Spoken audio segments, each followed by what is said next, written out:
नमस्कार दोस्तों, 11 अप्रैल 2022 की daily the Hindu editorial discussion में आपका स्वागत है। 5 इंपॉर्टेंट आर्टिकल्स मैं आज आपके साथ डिस्कस करने वाला हूं। पहला है why the regulation of sanctions matter. देखिए, अभी रशिया के ऊपर बहुत सारे सैंक्शंस लगाए जा रहे हैं यूएस वगैरह के द्वारा।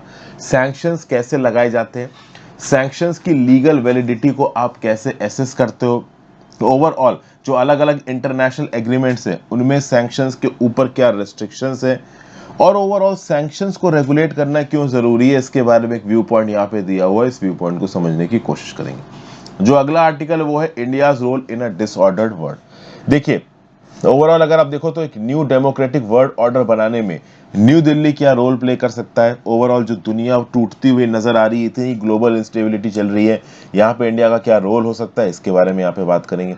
फिर केयर इकोनॉमी। केयर इकोनॉमी क्या होती है कि घर में माँ बाप का ध्यान रखना, ओवरऑल बच्चों के लिए खाना बनाना, ठीक है ना, पार्टनर की अगर तबीयत खराब हो गई तो उसकी तबीयत का ध्यान रखना, इसको आप केयर इकोनॉमी बोलते हो। अब जो केयर इकोनॉमी होती है वो दो प्रकार की होती है, फॉर्मल, इनफॉर्मल। जैसे फॉर एग्जांपल आंगनवाड़ी वर्कर्स हो गए, आशा वर्कर्स हो गई, एक्रेडिटेड सोशल हेल्थ एक्टिविस्ट, तो इनको पैसा मिलता है इनके काम का। लेकिन वही आशा वर्कर जब अपने घर में आके घर का खाना बनाएगी, ओवरऑल अपने माँ बाप की सेवा करेगी, उस चीज के उसको कोई पैसे नहीं मिलते। तो फॉर्मल और इनफॉर्मल, पेड और अनपेड केयर वर्क, इसको रेगुलेट करना जरूरी है। इसके रिस्पेक्ट में एक व्यू पॉइंट दिया है यहाँ पे डगमर वॉल्टर जी ने। ये व्यू पॉइंट एक्चुअली में काफी अच्छा है, इसको यहाँ पे समझने की कोशिश करेंगे, ठीक है। फिर आगे लैंग्वेज बार, ये अमित शाह जी का जो स्टेटमेंट आया हिंदी भाषा को लेके, छोटा सा व्यू पॉइंट दे रखा है। और ऑब्वियस सी बात है, द हिंदू है तो अमित शाह जी के स्टेटमेंट को बिल्कुल ही क्रिटिसाइज कर रखा है। इसके लिए मैं कल एक वीडियो बना रखी है, उसको देख लीजिए, यहाँ पे भी एक दो पॉइंट्स देख लेंगे।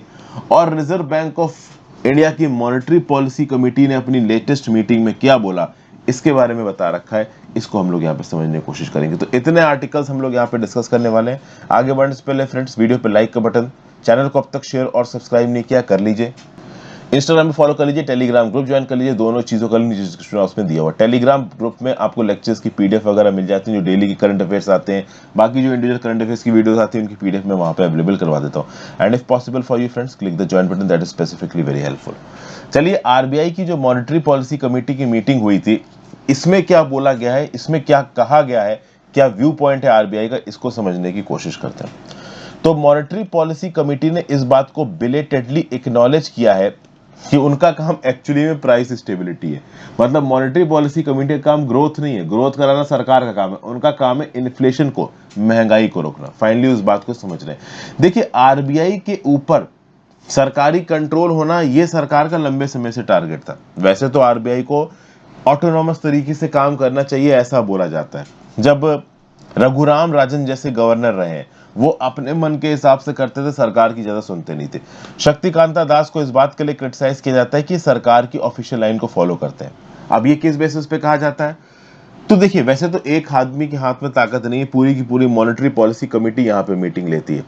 अब क्या है कि लंबे समय से, लंबा समय मतलब आप कह लो 3 साल, फरवरी 2019 से जब पैंडेमिक शुरू नहीं हुआ था, तब से आरबीआई की अप्रोच ये रही है कि ग्रोथ पे हम ज्यादा फोकस देंगे और इन्फ्लेशन को हम थोड़ा साइड में रखेंगे। मतलब प्राइस स्टेबिलिटी को उतना फोकस नहीं है, ग्रोथ को बहुत ज्यादा फोकस दी जा रही है।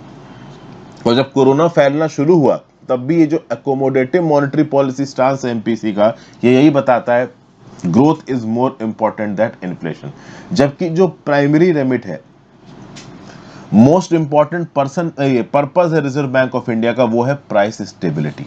लेकिन अब सेंट्रल बैंक का, ये जो रिसेंटली 2 दिन पहले मॉनेटरी पॉलिसी कमेटी की मीटिंग हुई है, इसमें स्टैंस उभर के आ रहा है कि नहीं भाई, आरबीआई का रोल है प्राइस कंट्रोल। ओके, हम अपना मेन काम करेंगे, वो है प्राइस कंट्रोल का। अब ओवरऑल ये मजबूरी हो रही है, आपको पता होना चाहिए कि जो इन्फ्लेशन है वो आसमान छू रहा है, 6% के रेंज के ऊपर चला गया है। अगर आप देखो तो 2 महीने पहले जब मॉनेटरी पॉलिसी कमेटी की मीटिंग हुई थी, तब मार्च 2023 तक, मतलब आप समझ लो कि 1 अप्रैल 2022 से 31 मार्च 2023 तक का जो फाइनेंशियल ईयर है, उसके लिए जो इन्फ्लेशन एस्टिमेट किया गया था वो था 4.5%। लेकिन अगर आप देखो, उस समय पे यूक्रेन वॉर शुरू नहीं हुआ था, यूक्रेन वॉर को शुरू हुए लगभग 47 दिन हो चुके हैं अब। तो 2 महीने पहले जो मॉनेटरी पॉलिसी कमेटी की मीटिंग हुई थी, उसके लगभग आप कह लो 14 दिन बाद ये यूक्रेन क्राइसिस शुरू हो गई। अब अगर देखो, इस बार जो मॉनेटरी पॉलिसी कमेटी की मीटिंग हुई है, इसमें जो इन्फ्लेशन एक्सपेक्ट किया गया है इंडिया के अंदर फाइनेंशियल ईयर 2022-23 में, वो है 5.7%, मतलब 4.5% से सीधे 5.7%। और जो जीडीपी ग्रोथ रेट एक्सपेक्ट की गई है वो 7.2% है। मतलब हमारा इन्फ्लेशन एक्सपेक्टेड बढ़ गया है, हमारी ग्रोथ रेट यहाँ पे कम हो गई है।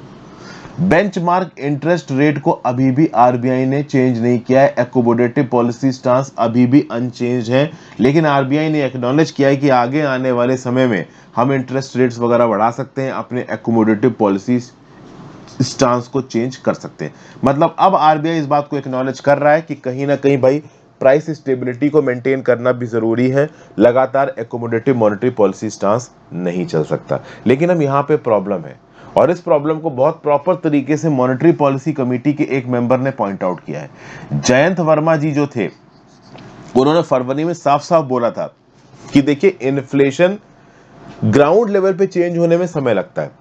मतलब कि अभी के लिए जो इन्फ्लेशन निकल के आ रहा है हमारा 6% से ज्यादा का, इसको अगर आपको कंट्रोल करना है तो एकोमोडेटिव मॉनेटरी पॉलिसी स्टांस अभी लेना पड़ेगा। मतलब आज हम जो स्टेप्स ले रहे हैं इन्फ्लेशन को लेके, इसका इफेक्ट लगभग 2 से 3 क्वार्टर बाद दिखेगा। मतलब कि 2 से 3 क्वार्टर बाद अगर मॉनेटरी पॉलिसी कमेटी मिलती है, एकदम से रेपो रेट को बहुत ज्यादा बढ़ा देती है, तो आप इन्फ्लेशन कंट्रोल नहीं कर पाओगे। इन्फ्लेशन कंट्रोल करने में महीनों लग जाते हैं। यही बात यहां पे बताने की कोशिश कर रही है जयंत वर्मा साहब। ओके, फिर जो आरबीआई के डेप्यूटी गवर्नर हैं, जो कि मॉनेटरी पॉलिसी देते हैं, माइकल पात्रा साहब, इन्होंने भी लास्ट मॉनेटरी पॉलिसी कमेटी में क्या बोला था कि सेंट्रल बैंक के सामने एक रिस्पॉन्सिबिलिटी होती है, और अगर उस रिस्पॉन्सिबिलिटी को ठीक तरीके से सेंट्रल बैंक ने नहीं निभाया तो इन्फ्लेशन बहुत बढ़ जाएगा, और इन्फ्लेशन अगर बहुत बढ़ गया तो डिमांड डिस्ट्रॉय हो जाएगी। तो यहां पे माइकल पात्रा साहब ये बोलने की कोशिश कर रहे हैं कि आरबीआई को एक रियल टाइम में ओवरऑल यहां पे इन्फ्लेशन के पैरामीटर पे ध्यान देना पड़ेगा, हम इसको इग्नोर करके आगे नहीं बढ़ सकते। तो अब बोल तो रहे हैं यहाँ पे जो मॉनेटरी पॉलिसी कमेटी के जो यहाँ पे इंपॉर्टेंट मेंबर्स हैं आरबीआई के, कि नहीं भाई हमें इन्फ्लेशन कंट्रोल करना है, लेकिन है अभी भी accommodative monetary policy stance, ground level पे ज्यादा कुछ यहाँ पे हो रहा नहीं है। तो ये चीज हमने यहाँ पे देखी है दोस्तों। अगले आर्टिकल की तरफ चलते हैं। अगला आर्टिकल कौन सा है? Why the regulation of sanctions matter. देखिए यहाँ पे क्या बताया जा रहा है। Sanctions not only lead to economic harm but also bear legal consequences for the sanctioning states। क्या बताया जा रहा है भाई? यूक्रेन के अंदर सस्पेक्टिव वॉर क्राइम्स हुए हैं बूचा में, और नया जो ईस्टर्न इलाका है यूक्रेन का, डॉनबास, वहां पे रशिया एक बड़ा ऑफेंसिव लॉन्च कर सकता है। तो इन सब चीजों को देखते हुए गदर तरीके से यूएस और यूरोपियन यूनियन मिलके रशिया के ऊपर सैंक्शंस लगा रहे हैं। मतलब सैंक्शंस ऐसे हैं ना कि बिल्कुल यूएस इकोनॉमी को तोड़ के रख दें। रशियन ऑयल और गैस को यूरोप इंपोर्ट नहीं करेगा, पूरी कोशिश कर रही है यूरोपियन कंट्रीज। रशियन पॉलिटिशियंस और ओलिगार्स को यहाँ पे टारगेट किया जा रहा है। और ओवरऑल ये जो रशिया है, यूनाइटेड नेशन सिक्योरिटी काउंसिल का एक परमानेंट मेंबर है, एक बहुत बड़ी न्यूक्लियर पावर है।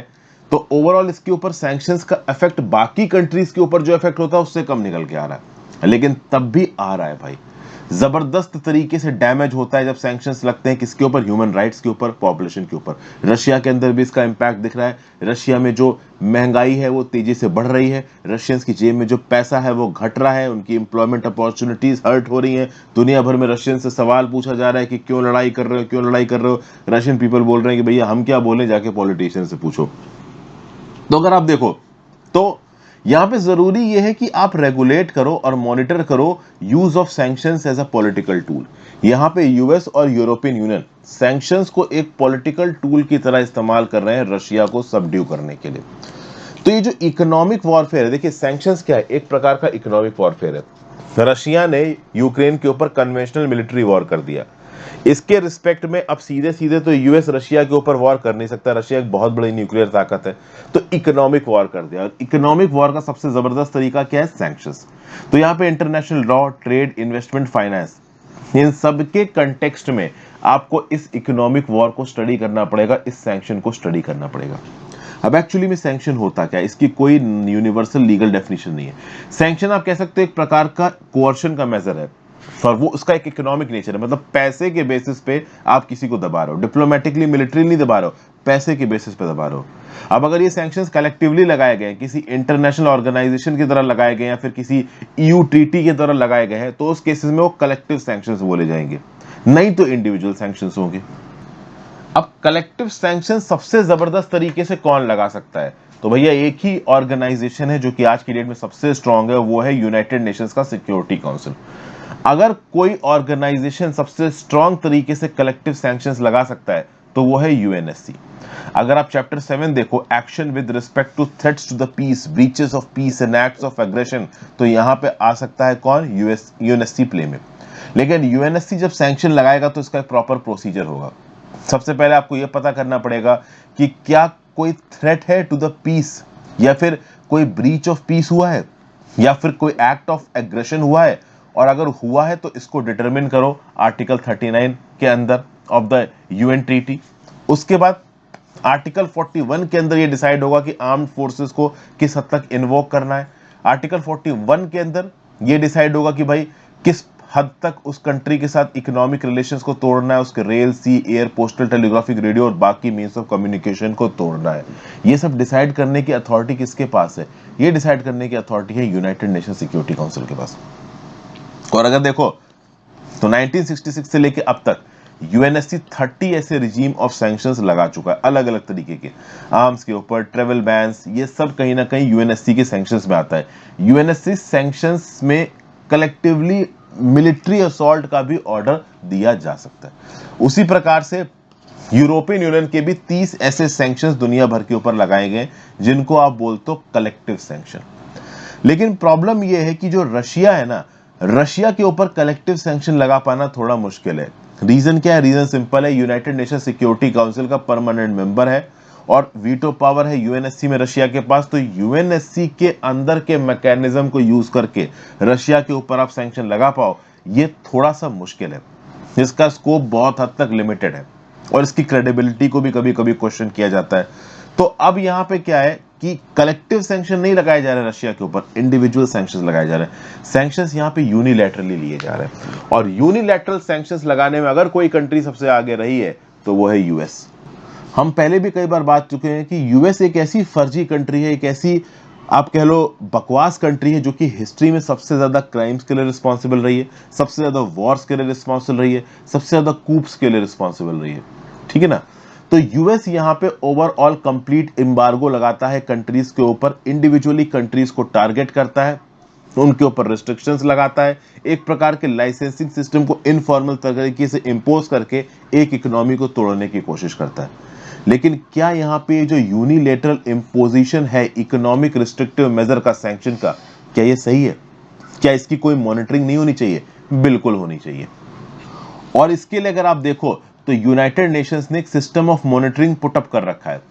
मई 2015 से यूनाइटेड नेशंस ने अपॉइंट कर रखा है a special rapporteur on the negative impact of the unilateral coercive measures on the enjoyment of human right. मतलब कि यहाँ पे special rapporteur already United Nations impose कर चुका है, बना चुका है, जिसका काम क्या है?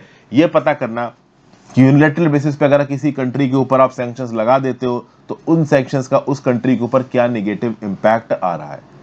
समझ गए भाई आपको? मतलब कि जो यूनिलैटरल सैंक्शंस है, जिनको कभी कभी आप काउंटर मेजर्स भी कह देते हो, ये काउंटर मेजर्स सही हैं कि नहीं है, ये क्या लीगल है कि नहीं है? आज की ग्लोबलिस्ट इकोनॉमी में जहां पे इंटरनेशनल ट्रेड होता है, क्या इस प्रकार की यूनिलैटरल सैंक्शन लगाना सही है? क्योंकि जब आप इंटरनेशनल ट्रेड की बात करते हो, इंटरनेशनल ट्रेड में बहुत सारे एग्रीमेंट्स हैं और इन एग्रीमेंट्स को डब्ल्यूटीओ ओवरसी करता है, तो उसमें बहुत सारे सिक्योरिटी एक्सेप्शंस भी होते हैं। जब आप ग्लोबल ट्रेड एग्रीमेंट साइन कर रहे हो तो वहां पे अलग अलग मेंबर्स के अपने खुद के कुछ सिक्योरिटीज हैं। उन सिक्योरिटीज को अगर आप वायलेट करोगे तो लीगली आपको सू किया जा सकता है।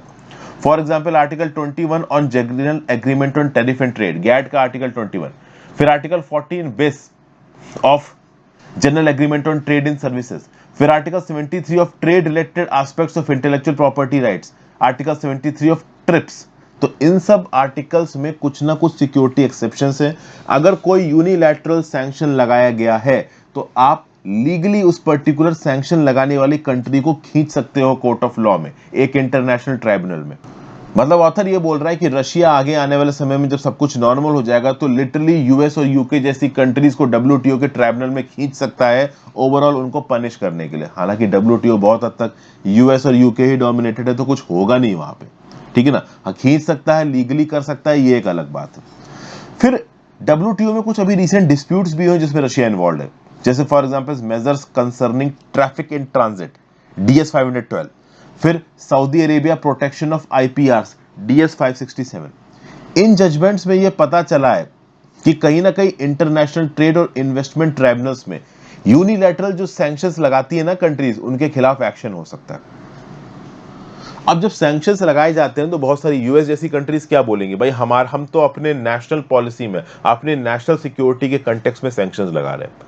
अब ये तो जिस ट्राइब्यूनल में पहुंचेगा केस, वो डिसाइड करेगा कि क्या सच में तुम्हारी नेशनल सिक्योरिटी हर्ट हो रही थी कि नहीं हो रही थी। जैसे यूएस ने रशिया के ऊपर बहुत से सैंक्शंस लगा रखे यूक्रेन वॉर को लेके, तो कल की डेट में किसी इंटरनेशनल ट्राइब्यूनल में केस चला और यूएस रशिया का कोई ट्रेड एग्रीमेंट वायलेट हुआ, तो उस ट्राइब्यूनल में बैठने वाला ये डिसाइड करेगा कि क्या सच में यूएस की नेशनल सिक्योरिटी वायलेट हुई थी इस वॉर के चलते। तो कुल मिला के बोला क्या जा रहा है, बोला ये जा रहा है कि भाई किस हद तक सैंक्शंस लगाए जा सकते हैं यूनिलैटरली। सैंक्शंस का भी रेगुलेशन यहां पे बहुत ज्यादा जरूरी है। इकोनॉमिक सैंक्शंस यूएस जैसी कंट्रीज पॉलिटिकल गोल्स के लिए लगाती हैं और यह सही नहीं है। इस प्रकार के economic sanctions government of Nicaragua के ऊपर लगाए थे मई 1985 में, जिसके लिए इंटरनेशनल कोर्ट ऑफ जस्टिस ने यूएसए को लताड़ा भी था। यूएस अक्सर कर ओवरऑल अपने पर्सनल बेनिफिट्स के लिए, अपने पॉलिटिकल बेनिफिट्स के लिए इस प्रकार के सैंक्शंस लगाता है, जो कि यहां पे सही नहीं है। फिर एक बैंक मेलेट केस हुआ था जहां पे यूके ने ईरान के ऊपर सैंक्शंस लगाए थे और बाद में ईरान ने $1.3 बिलियन के डैमेजेस वसूले से यूके से। तो इसीलिए यह बोला जा रहा है कि पास्ट एग्जांपल्स के बेसिस पे ऑथर जो कि लैला चक्रोन है यहाँ पे, वो ये कह रही है कि भाई देखिए सैंक्शंस लग रहा है ठीक है, कलेक्टिव सैंक्शंस किसी रूल बेस्ड ऑर्डर पे लगा रहे हो सही है, लेकिन यूनिलैटरल बेसिस पे आप अपने पॉलिटिकल गोल्स के लिए सैंक्शंस बना रहे हो, वो कभी भी आप जस्टिफाई नहीं कर सकते। ये यहाँ पे बताया गया। फिर अगला आर्टिकल है लैंग्वेज नो बार। देखिए इसमें ज्यादा कुछ नहीं है। अमित शाह जी ने जो रिसेंटली स्टेटमेंट दिया है कि नॉन हिंदी स्पीकिंग एरिया के जो लोग हैं वो अंग्रेजी ना इस्तेमाल करके हिंदी इस्तेमाल करें। अब पार्लियामेंट्री ऑफिशियल लैंग्वेज कमेटी के हेड है, चेयरमैन अमित शाह जी, हिंदी को प्रोपोगेट करना इनकी रिस्पॉन्सिबिलिटी है। लेकिन ओवरऑल जो स्टेटमेंट दिया गया अमित शाह के द्वारा उसको बहुत हद तक क्रिटिसाइज किया जा रहा है। जबरदस्ती अंग्रेजी को हटा के हिंदी मत थोपो लोगों के ऊपर, अंग्रेजी से बहुत ज्यादा बेनिफिट्स हैं। अब इसके लिए अलग अलग स्टेटमेंट्स आ रहे हैं पूरे इंडिया से।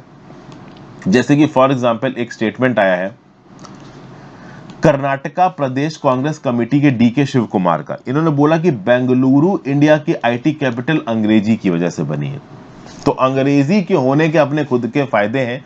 साउदर्न स्टेट्स के लिए स्पेसिफिकली अंग्रेजी उनकी खुद की भाषा की तरह है, वो एक फॉरेन भाषा नहीं है। इसलिए जबरदस्ती अंग्रेजी को हटा के हिंदी को प्रमोट करने वाली बात मत करिए, इससे देश टूट जाएगा। ऐसे भैया अपोजिशन के मेंबर्स बोल रहे हैं, चाहे वो AIADMK हो, चाहे वो आपका ये स्टालिन हो DMK के, चाहे वो ममता दीदी हो, चाहे वो केरला की सरकार हो, ये सब कहीं ना कहीं इस समय पे अमित शाह के स्टेटमेंट को क्रिटिसाइज कर रहे हैं। इसके रिस्पेक्ट में अगर आप और डिटेल में इंफॉर्मेशन चाहते हैं तो मैंने कल एक वीडियो बना रखी है, चैनल पे अपलोडेड है, लगभग 10,000 लोगों से देख चुके हैं, आप उसको देख सकते हो। नेक्स्ट बात करेंगे get in serious about supporting the care economy. तो भैया केयर वर्क को यहाँ पे इंपॉर्टेंस देने की बात की जा रही है। केयर सर्विसेज में ग्रेटर इन्वेस्टमेंट की बात की जा रही है। अगर आप केयर सर्विसेज में इन्वेस्ट करते हो तो आप 300 मिलियन जॉब्स एडिशनली क्रिएट कर सकते हो, मतलब 30 करोड़ और नौकरियां क्रिएट कर सकते हो। आप फीमेल के लेबर फोर्स पार्टिसिपेशन रेट को बढ़ा सकते हो। आप सस्टेनेबल डेवलपमेंट गोल 8 को और प्रमोट कर सकते हो। Sustained inclusive sustainable economic growth को लेके जा सकते हो। Productive employment and decent work for all वाले सिद्धांत को आगे फॉरवर्ड कर सकते हो। ऐसा यहाँ पे बताया जा रहा है।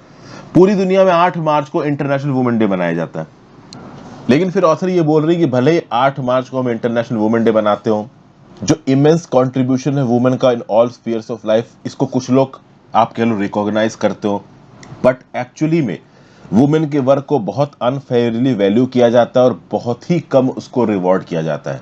और यहाँ पे एक स्पेसिफिक कैटेगरी है केयर वर्क। ये जो केयर वर्क है जिसमें ज्यादातर कंडीशंस में वुमेन ही इन्वॉल्व है।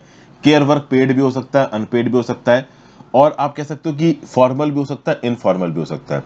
अगर आप केयर वर्क की बात करो तो इसमें कुछ डायरेक्ट एक्टिविटीज भी आती है। एक माँ अपने बच्चे को दूध पिलाती है, अगर उसका पार्टनर पति या फिर एक हस्बैंड की वाइफ बीमार हो जाए तो उसका केयर लेना, अपने माँ बाप की केयर करना, ये सब डायरेक्ट केयर एक्टिविटीज है। इनडायरेक्ट केयर एक्टिविटीज क्या है, तो भाई घर का खाना बना दिया तो सबके लिए खाना बन गया, घर की सफाई कर दी, ये इनडायरेक्ट केयर एक्टिविटीज है। फिर केयर एक्टिविटीज और 2 प्रकार की होती है। एक होती है पेड अनपेड। पेड अनपेड में मतलब अब घर का आप काम कर रहे हो, क्लीनिंग का, ठीक है ना, घर वालों की सेवा कर रहे हो, तो उसका कोई पैसा तो मिलता नहीं है। लेकिन वही केसेस में अगर आशा वर्कर्स और आंगनवाड़ी वर्कर्स जाके ओवरऑल आंगनवाड़ीज में काम करती है अंडर आईसीडीएस, तो वहां पे उनको इस चीज का पैसा मिलता है। अब ओवरऑल अगर आप देखोगे तो केयर वर्क में बहुत सी अनइक्वालिटीज है। ओके, इस रिस्पेक्ट में यहाँ पे आईएलओ का रोल इंपॉर्टेंट हो जाता है। ये जो डगमर वॉल्टर है, ये डायरेक्टर है इंटरनेशनल लेबर ऑर्गेनाइजेशन की, तो बेसिकली आईएलओ के कंटेक्स्ट में यहाँ पे बात हो रही है। केयर वर्क की इंपॉर्टेंस बहुत से इंटरनेशनल कमिटमेंट्स में उठाई गई है, चाहे आप सस्टेनेबल डेवलपमेंट गोल की बात कर लो, अभी रिसेंटली इंटरनेशनल लेबर ऑर्गेनाइजेशन की सेंटेनरी मनाई गई डिक्लेरेशन, सेंटेनरी डिक्लेरेशन, इसमें भी केयर सर्विसेज की बात की गई। मार्च 2020 के बाद से केयर सर्विसेज की डिमांड बहुत बढ़ गई। मार्च 2020 मतलब जब से कोरोना फैलना शुरू हुआ है दुनिया में, उसके बाद से केयर सर्विसेज की डिमांड बहुत बढ़ी है। लोग बीमार हुए, आइसोलेशन बहुत बढ़ गया, ठीक है ना, मूवमेंट ब्लॉक हो गई, तो मेड्स घर पे नहीं आ पा रही थी। तो इन सब चीजों के चलते देखो तो केयर इकोनॉमी में एक बूम आया है, लेकिन इनफॉर्मल तरीके से अभी भी केयर इकोनॉमी काम हो रही है। केयर इकोनॉमी में प्रॉपर तरीके से इन्वेस्टमेंट नहीं हुआ है। अगर आप देखो तो इस साल वुमेन्स डे को कोमोबरेट करने के लिए आईएलओ ने निकाली एक रिपोर्ट जिसके नाम था care at work, investing in care leave and services for a more gender equal world. मतलब कि यहां पे आईएलओ इस रिपोर्ट के थ्रू क्या बोलने की कोशिश कर रहा है कि भाई दुनिया भर में जो केयर वर्क है, अगर ये मेन और वुमेन आपस में एक दूसरे के साथ इक्विटेबली शेयर करें तो चीजें काफी बेहतर हो सकती हैं। इंटरनेशनल लेबर ऑर्गेनाइजेशन इस कंटेक्स्ट में खासा इंपॉर्टेंट हो जाता है, क्योंकि ये ऐसी यूनाइटेड नेशंस एजेंसी है जिसमें गवर्नमेंट भी है, एम्प्लॉयज भी है, वर्कर्स भी है, 187 मेंबर स्टेट्स के, इसलिए इसको ट्राईपार्टाइट यूएन एजेंसी कहा जाता है। तो इसी आईएलओ की रिपोर्ट क्या बोलती है कि भैया importance of maternity, paternity and special care leave, women और मेन के वर्क को बैलेंस करना, फैमिली रिस्पॉन्सिबिलिटीज को बैलेंस करना। तो अगर मैन एक सोचता है कि भाई घर का सारा काम वुमेन ही देखेगी, वही घर पे रहेगी, बच्चों को भी वही पालेगी, हमारा काम तो बस ऑफिस में जाके पैसे कमाना है, तो चल नहीं पाएगा। लेकिन ओवरऑल पॉलिसीज भी वैसी होनी चाहिए। अगर आप मेन और वुमेन को इक्वल रिस्पॉन्सिबिलिटी दे रहे हो तो कहीं ना कहीं उनके वर्क टाइम स्टेशन में, वर्क स्पेस में उनको कुछ लेवरेज होने चाहिए। अब डेवलप्ड कंट्रीज में तो लेवरेज मिल जाते हैं, डेवलप्ड कंट्रीज में प्रॉपर वर्किंग आवर्स होते हैं, उसके बाद भाई माँ बाप को बच्चों के साथ टाइम स्पेंड करने का मौका मिल जाता है। डेवलप्ड कंट्रीज में प्रॉपर पैटर्निटी लीव मिलती है। इंडिया में तो प्रॉपर मैटरनिटी लीव नहीं है। वैसे तो देखिए तो इंडिया में 26 वीक्स की मैटरनिटी लीव है, जो कि वन ऑफ द हाईएस्ट है पूरी दुनिया में। लेकिन प्रॉब्लम यह है कि हमारे देश की जो वुमेन है, केवल 11% वुमेन ऑर्गेनाइज सेक्टर में काम करती हैं। तो इन 11% वुमेन को ही ये 26 वीक्स की मैटरनिटी लीव अवेलेबल है, बाकी 89% वुमेन को कोई मैटरनिटी लीव अवेलेबल नहीं है। तो अभी के लिए जो पॉलिसीज हैं, जो सर्विस प्रोविजंस हैं, उसमें चाइल्ड केयर के एलिमेंट्स को अगर आप इंक्लूड करते हो, एल्डरली केयर के एलिमेंट्स को अगर आप इंक्लूड करते हो, तब कहीं ना कहीं ओवरऑल केयर सर्विसेज बढ़ पाएंगे। और केवल सर्विसेज के बहुत से फैसेट्स हैं। चाइल्ड की अलग केयर है, यंग लोगों की अलग केयर है, ओल्डर पीपल की अपनी जेरियाट्रिक केयर वो एक अलग केयर है। तो ये स्पेशलाइज्ड फील्ड की तरह यहाँ पे इसको डेवलप करने की जरूरत है। जैसे एक फैमिली के अंदर अगर आप चाइल्ड केयर की बात करो तो यहाँ पे माँ और बाप दोनों की इक्वल रिस्पॉन्सिबिलिटी होनी चाहिए। तो अगर मैटरनिटी लीव है तो इस हिसाब से पैटर्निटी लीव भी होनी चाहिए, फादर्स को भी छुट्टियां मिलनी चाहिए। अब पैटर्निटी लीव होती है, अगर आप किसी गवर्नमेंट डिपार्टमेंट में काम कर रहे हो तो 2 हफ्ते 14 दिन की आपको, लगभग 15 दिन की आपको पैटर्निटी लीव मिलती है। लेकिन ओवरऑल पूरी दुनिया में जो एवरेज पैटर्निटी लीव है वो 9 डेज है। डेवलप्ड वर्ल्ड में ज्यादा है, डेवलपिंग कंट्रीज में कम है। तो child care, elderly care, care for people with disabilities, ये अपने आप में बड़े बड़े इश्यूज हैं। इन तीनों इश्यूज को अलग अलग प्रकार से देखने की जरूरत है। जैसे कि फॉर एग्जांपल चाइल्ड केयर की बात करो तो बहुत सारे क्रेचेस खोलने की जरूरत है फैक्ट्रीज और एस्टैब्लिशमेंट में। तो इससे क्या है कि माँ के काम करने की क्वालिटी बढ़ जाएगी। वो जब काम कर रही होगी ऑफिस में, उस समय पे अपने बच्चे को भी थोड़ी थोड़ी देर पे देख पाएगी, जिससे ओवरऑल उसकी काम की एफिशिएंसी अच्छी हो जाएगी, उसको टेंशन नहीं होगी। बहुत सारी माएँ नौकरियां छोड़ देती हैं बच्चों का ध्यान रखने के लिए, वो टेंडेंसी कम हो जाएगी। फिर अगर आप देखो तो जो आंगनवाड़ी वर्कर्स हैं, इनके काम को और प्रोफेशनल बनाने की जरूरत है, इनकी तनख्वाह बढ़ाने की जरूरत है, इनका स्किल एनहेंसमेंट करने की जरूरत है और रिक्रूटमेंट करने की जरूरत है, ये बोला गया। फिर इंडिया के अंदर केयर इकोनॉमी में जो डोमेस्टिक वर्कर्स हैं, ये एक मेजर रोल प्ले करती हैं। आप देखिए डोमेस्टिक वर्कर्स में मेड्स आते हैं घरों में, और ज्यादातर ये मेड्स आपकी वुमेन है। अगर आप 2019 का एस्टिमेट देखोगे तो जो 39 लाख डोमेस्टिक वर्कर्स हैं इंडिया में, उसमें से 26 लाख आप कह लीजिए कि फीमेल्स हैं। इन फीमेल्स के लिए कुछ यहाँ पे सेफ गार्ड्स बनाने की जरूरत है। तो अभी रिसेंटली जब sexual harassment of women at work place prevention prohibition and redressal act आया था, तो उसके अंदर इन डोमेस्टिक फीमेल वर्कर्स को प्रोटेक्शन देने की भी बात की गई थी। तो बहुत से फैसेट्स यहां पे निकल के आते हैं। सस्टेनेबल डेवलपमेंट गोल का मतलब क्या है कि भाई केयर वर्क में आपको domestic, child, old care services, हर प्रकार के वर्क को इन्वॉल्व करना है। सस्टेनेबिलिटी के हिसाब से एक वर्कर के राइट को ध्यान देते हुए आपको इस काम को आगे बढ़ा के लेके आना है। और इसके लिए इंटरनेशनल लेबर ऑर्गेनाइजेशन एक 5R फ्रेमवर्क प्रपोज कर रहा है। ये 5R फ्रेमवर्क क्या है? तो भाई recognition, reduction and redistribution of unpaid care work, फिर आगे promotes rewarding care workers with more and decent work, और फिर enabling their representation in social dialogue and collective bargaining. मतलब रिकॉग्निशन हो गया, रिडक्शन हो गया, फिर अनपेड केयर वर्क में रीडिस्ट्रीब्यूशन हो गया, फिर केयर वर्कर्स को रिवार्ड करना, फिर भाई सोशल डायलॉग में इन केयर वर्कर्स को रिप्रेजेंटेशन देना। ये 5R का फ्रेमवर्क यहाँ पे प्रपोज कर रहा है आईएलओ।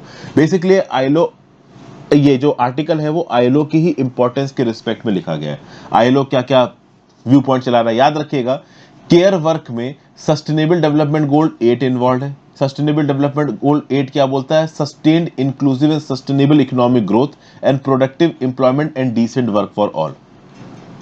इसी केयर वर्क में वुमेन पे ज्यादा फोकस किया जाता है, क्योंकि ज्यादातर केसेस में जो वुमेन है वही केयर वर्क में इन्वॉल्व है।